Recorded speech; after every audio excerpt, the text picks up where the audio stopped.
Hey guys, and welcome to Petrol Ped, and welcome to this week's Midweek 180. I am happy to report that I'm feeling much better this week. In fact, I'm even back to proper work. I'm in London all week this week, which is why I'm filming the Midweek 180 when it's pitch black dark outside, but I am at home, and if you've not seen one of these before, this is my midweek update where I bring you my news, views and information about upcoming reviews, all filmed in one take. I'm going to put 180 seconds in the bottom left hand corner of your screen, and that's it, a very simple format. So without further ado, let's get cracking with this week's Midweek 180. I shall start my timer. Okay, first comment last week was Vinnie Vincent. I can feel a little bit of rivalry starting to build already this year, but whoever puts the first comment this week, I will give you a shout out next week. Let the battle royale commence. Where are you and what you're doing? Well, I was Henry Hall 8538, who was on a train from Birmingham to London. Mate, I am just so impressed that you actually managed to get connectivity to be able to watch a YouTube video on a train. Very, very impressive. But wherever you are right now and whatever you're doing, put it in the comments below and I will give you a shout out next week. Now, last week's question was, I wanted to know what you think the most the most reliable car brands are. Loads of different brands suggested, but by far and away the most popular brand suggested was Lexus. Which kind of doesn't really surprise me. What was really interesting is 4 of the top 5 brands that you suggested were all Japanese. And the 5th was actually Jaguar Land Rover, which was quite surprising. And that is a nice segue into this week's question. So if last week I wanted to know what you think the most reliable car brands are, this week I want you to tell me what you think the most unreliable car brands are, in your humble opinion. Now, the E-Prix from the weekend was in Marrakesh. I went to Marrakesh last year. Great place if you've never been. The race was quite action-packed. There was a mega incident about 9 minutes from the end between Sims and DeCoste. They actually came together, teammates, took each other off. I would love to know what the debrief was like after the race. And D'Ambrosio won the race. I am still struggling to get into the whole E-Prix thing, but I am trying my very, very best, as I feel I should get into it as a decent form of motorsport. New car news this week had to be this. Finally, the camo is off and we know a little bit more about the new Toyota Supra.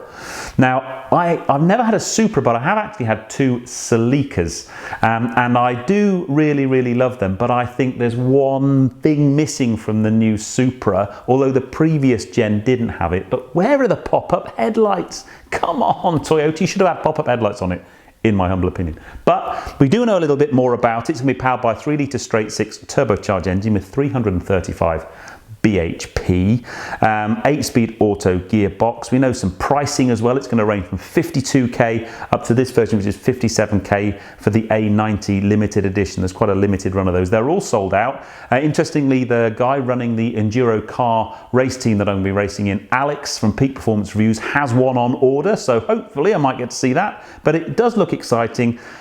I just struggle because it's quite a lot of money for basically what is a glorified Z4. Don't shout me down too much for that one. And then finally, this Friday's video at 6. I drove this car last week. This is the new Audi Q3. Super impressive car. Not a car that I would probably buy, but really nice package. Loads of space, loads of storage, good performance, good looks, and that, my dear peddlers, is that. So yeah, that's this Friday's video, the new Audi Q3.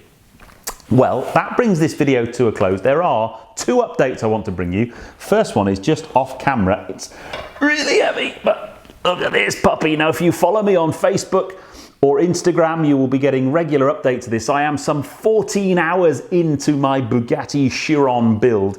Brilliant. That's all I can say. I know these models are very, very expensive, but it's just a phenomenal piece of engineering. So yeah, so that's coming along nicely. I think I've probably got another 5 or so hours worth of build time on that, but absolutely brilliant fun.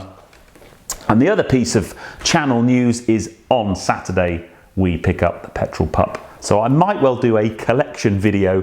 I might bring you that on Monday of next week. I'll kind of see how we get on. I'm going to take my cameras and try and film the Petrol Pup's first weekend at home, and I'll kind of bring you, it's not car related, but lots of you kind of are interested and been asking questions about the pup. So there you go. But anyway, that, my dear peddlers, is that. I hope you've enjoyed this video. If you have done so, please give me a thumbs up. Comments below are always welcome, and if you haven't done so already, please subscribe to Petrol Ped for plenty more content to come, and I'll see you on the next film, which is this Friday at 6 o'clock for the new Audi Q3. I'll see you on that one, guys, but you take care. Drive safe.